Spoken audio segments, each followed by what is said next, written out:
यूबीवी news में आपका स्वागत है। आज हमारे साथ हैं यूनियन के पदाधिकारी और आज हमने इनसे बात करनी है। अभी जो आपने देखा था कि 24 तारीख को जो असहयोग आंदोलन जो हुआ था एनडीएमसी कर्मचारियों की मांग को लेकर, उसमें जो है एक आंदोलन किया गया था और कहीं ना कहीं 7 घंटे में प्रशासन ने अपनी बात को मान लिया था और उसी के चलते जो है आज कमेटी ने जो है अपना एक ड्राफ्ट जमा करा था। हम उन्हीं से बात करते हैं। हमारे साथ में हैं गंगाराम जी और साथ में हैं महात्मा महतो जी और सोलंकी जी भी हैं, अमरीश राय भी जी हैं। तो गंगाराम जी, मैं एक आपसे सवाल ले लेता हूं कि काउंसिल की मीटिंग हुई थी कल, तो आपने ड्राफ्ट जो है कल ही जमा कर दिया था। तो काउंसिल की मीटिंग में आपके ड्राफ्ट पर क्या विचार हुआ? देखो जी, काउंसिल की मीटिंग में हम तो थे नहीं जी, लेकिन जो हमें लबोलब पता चला है, काउंसिल की मीटिंग में तो एक चीफ सिक्योरिटी अफसर है, उसके रिटेन करने का, पक्का करने का, यहीं मर्ज करने का वो केस था जिसे सबने उसका विरोध करा और विरोध करने के बाद में वो केस डेफर हो गया। लेकिन काउंसिल की मीटिंग में चेयरमैन ने ये ज़रूर कहा है कि हमने जो प्रदर्शनकारी या संघर्ष समिति को हमने जो टाइम दिया है वो 15 दिन का दिया है, तो उससे हमें ये तसल्ली हो और एक स्पेशल मीटिंग जो होगी 15 दिन के बाद होगी जो हमारी डिमांड कंसीडर करने के लिए। तो काउंसिल की मीटिंग से हमें ज़्यादा वो कल तो कुछ था ही नहीं और उसका पटासीन थे मिसिज लेखी और अरविंद केजरीवाल जी जो थे वो लिफ्ट तक आयर चले गए। इसमें मेरा ये कहना और बहुत ज़ोर से कहना और बड़ा धमाके से कहना, जो लोग ये राजनीति कर रहे हैं ना, केजरीवाल जी हों या दूसरे लोग हों, ये अच्छा हमारे लिए अच्छा नहीं है, मजदूरों के लिए अच्छी नहीं है ये बात। तो इसमें मैं उनसे सभी से अनुरोध करूंगा, भैया काउंसिल की मीटिंग में बढ़ चढ़ के भाग लें और जो कर्मचारियों के हित की बात है उसे मंजूर कराएं। हमारी कोई मांग गलत नहीं है, हम कुछ फालतू नहीं मांग रहे। जैसे डीटीएल का मामला वो हम पहले से ले ही रहे हैं, उसे बंद करने के एवज में हमने ये करा है।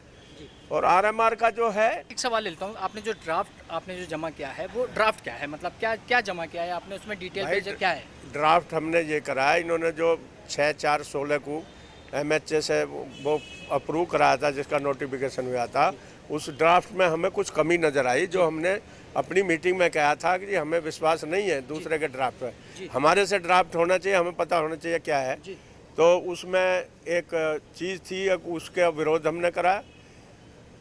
महतो जी बताएंगे, उसका मिसमैनेजमेंट है, ओवरलैपिंग है, स्ट्रेंथ गलत। महतो जी, मैं आपसे सवाल ले लेता हूँ, आप बताइए ड्राफ्ट में जो आपने जो ड्राफ्ट क्या लगाया? एक्चुअली जो ड्राफ्ट नोट था एमएचए को जाना था डीटीएल स्केल के बारे में। वर्चुअली एनडीएमसी काउंसिल हमारी और चेयरमैन साहब ने ये मान लिया है कि सबको डीटीएल कंटिन्यू रहेगा, बट टेक्निकलिटी ये है कि जो हमारा रेगुलेशन बना है, 2016 का रेगुलेशन नोटिफाई हुआ है, उसमें अमेंडमेंट ज़रूरत है, उसमें अमेंडमेंट की ज़रूरत है। तो उस अमेंडमेंट के लिए जो नोट्स जाना है वहाँ, उस नोट्स को हम लोगों को दिया गया था कि आप लोग भी अपना सजेशन दें। एक बहुत अच्छा एक हेल्दी डेलिब्रेशन हुआ, उसमें चेयरमैन साहब ने कहा कि भाई आप लोग भी अपना सजेशन दें, अच्छी बात है, हम करना चाहते हैं सबका।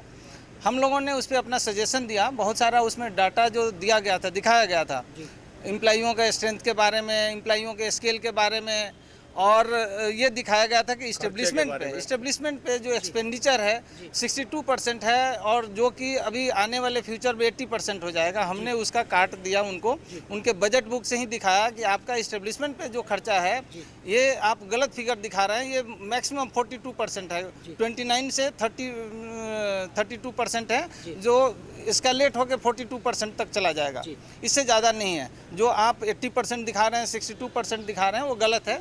दूसरा हमने ये कहा था उनसे कि आप जो उसमें बहुत सारे जो फिगर्स दिखाए हुए थे, इन्होंने कहा था कि एम्प्लॉइयों का ये अगर हम फिलअप कर देते हैं तो एम्प्लॉइयों के सारी पोस्टें फिलअप कर देते हैं, 297 करोड़ का एडिशनल आ जाएगा एक्सचेकर, और 47% डिफरेंस दिखाया था डीटीएल पे स्केल और सीपीसी का स्केल में। तो हमने कहा सीपीसी का स्केल तो बहुत कम है उनका।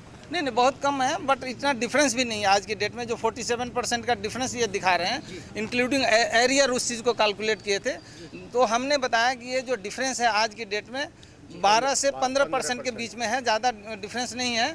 और चूँकि ये एक बहुत 1971 से हमारी लड़ाई चली आ रही है, मैनेजमेंट इस पर सैकड़ों करोड़ खर्चा कर चुका है लिटिगेशन पे।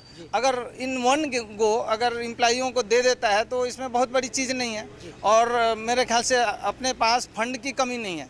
रियलाइजेशन हमारे 3,000 करोड़ के करीब जो पेंडिंग पड़े हुए हैं, जो रिकवरी पेंडिंग पड़ी है, 1,500 करोड़ के करीब स्टेट में पड़ा हुआ है, इलेक्ट्रिसिटी डिपार्टमेंट में पड़ा हुआ है, डिफरेंट डिपार्टमेंट मिला के 3,000 करोड़ की रिकवरी है। अगर डिपार्टमेंट उसको रियलाइज कर लेता है तो एनडीएमसी को फंड की कभी क्राइसिस नहीं होगी। हमारे पास सफिशिएंट फंड है और एम्प्लॉइयों पे जो डीटीएल स्केल देने पे जो खर्चा आएगा वो बहुत नॉमिनल है। बहुत ऐसा भी नहीं है कि एग्जॉर्बिटेंट एक्सपेंडिचर है जो एनडीएमसी बियर नहीं कर सकती, फाइनेंशियल क्राइसिस है इसके बाद, ऐसा कुछ नहीं है। वो सारी चीज़ें हम लोगों ने अपने ऑब्जर्वेशन में, अपने सजेशन में दी हुई है और हमने सीधा सिंपल सा कहा कि जो क्लासिफिकेशन जो आपने नोटिफिकेशन किया है रेगुलेशन का, उसमें जो सेंट्रल पे रिवाइज रूल्स है, पे रूल्स, उसको आप सीधा रिप्लेस कर दीजिए डीटीएल पे स्केल से। वो सारा चीज़ हो जाएगा, कोई दिक्कत नहीं है इसमें। और मेरे ख्याल से एमएचए भी इस जस्टिफिकेशन के साथ आप भेजते हैं तो एमएचए इसको मान लेगा आसानी से और ये एक हेल्दी चीज़ होगा एम्प्लॉइयों के फेवर में, एनडीएमसी के हित में, और इसमें कोई बहुत बड़ी उलझन नहीं होगी। ये हम लोगों की समस्या हमारे ऐसा है, इन्होंने जो वो करा था इसमें जो दिया था, एक इसमें पॉइंट ये था मिसमैनेजमेंट हुआ है। मिसमैनेजमेंट हुआ, जो पुराने अफसर थे उनसे मिसमैनेजमेंट हुआ, तो ये तो सरकार की गलती है, हमारी कर्मचारी की गलती थोड़ा है। मिसमैनेजमेंट करा आपने करा। मैनेजमेंट तो जो मौजूदा पहले पूर्व जो अब ये मैं पूर्व चेयरमैन की बात नहीं कर रहा, मिसमैनेजमेंट की बात है जो ड्राफ्ट में था, उसे हमने करा, ये हमारे फेवर में नहीं है, डिसफेवर में है, आप इसे डिलीट करिए। ये तो इनकी गलती मानी जाएगी, इनकी गलती मानी जाए। ऐसे ही कही है आपने 3,000 की रिकवरी, अभी वो है 3,000 करोड़ की रिकवरी, आप उसे तो कर नहीं रहे। आप हमें ये बता रहे हैं 1,400 करोड़ या सीपीए वो दोनों स्केल का कंपैरिजन करें, इससे हमें कोई मतलब नहीं। हमने ब्यौरेवार उसका डिनाई करा है और सजेशन भी दिया है। किसी को ढूंढने की जरूरत नहीं है, ऐसे की रिसर्च बॉडी है और इतना खर्च करने के बाद में भी पैसा एनडीएमसी के पास बचता है।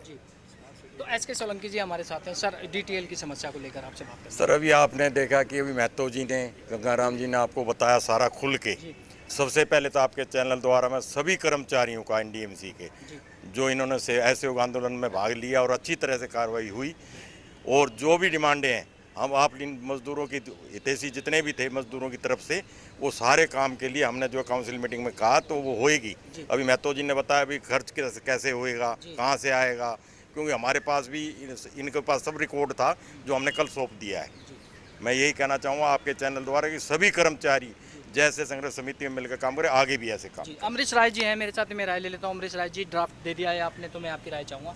बिल्कुल जी, कर्मचारियों में खुशी की लहर है, लोग खुश हैं। मैं आपके यूवी चैनल के माध्यम से नवल जी, चेयरमैन साहब को तो बहुत बहुत धन्यवाद देता हूँ, सचिव महोदया को धन्यवाद देता हूँ, जितने भी हमारे एचओडी हैं उनका धन्यवाद देता हूँ, जितने भी एनडीएमसी कर्मचारी हैं उनका मैं सबको तहे दिल से धन्यवाद देता हूँ, जिन्होंने हमारे असहयोग आंदोलन के अंदर पूरा खुल के साथ दिया।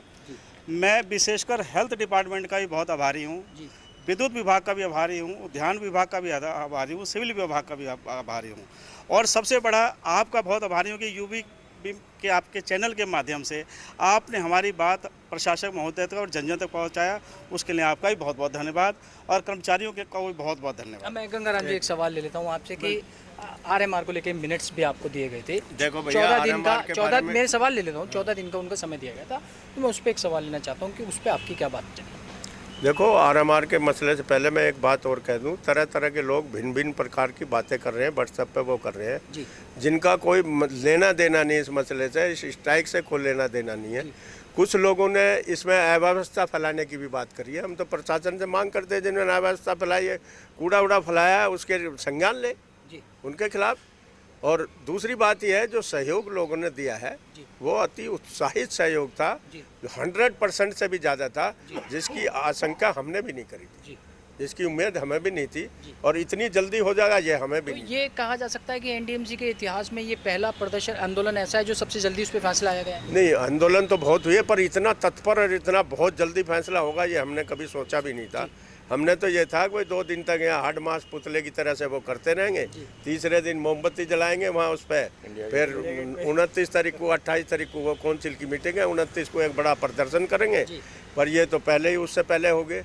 और सबसे बड़ी बात यह है, जो लोग आज, मैंने भी एक बाइट देखी थी, एक माननीय सदस्य ने कहा है कि मैंने उस समिति में ये कर दिया वो कर दिया।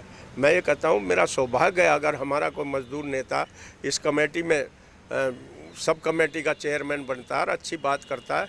मैं तो उनका बहुत थैंकफुल धन्यवाद करता हूँ। उन्होंने कमेंट करा, मैं उसके बारे में नहीं कहना चाहता, पर फिर भी आरएमआर का मसला जो जी मिनट्स की बात कर रहा हूँ। हाँ एक मिनट, जो आरएमआर का मसला है संघर्ष समिति ने हमारे चेयरमैन से निपटाया है। जो डीटीएल ऐड होगा इसमें, जी मान लिया 5,000 कर्मचारी पक्के भी हो जाते तो डीटीएल नहीं मिलता है, लेकिन ये हमारे संज्ञान में था, हमारे लोगों ने इसे उठाया। ये भी एमएचए में साथ जाएगा डीटीएल का मसला, आरएमआर का। जी हाँ अब बताओ।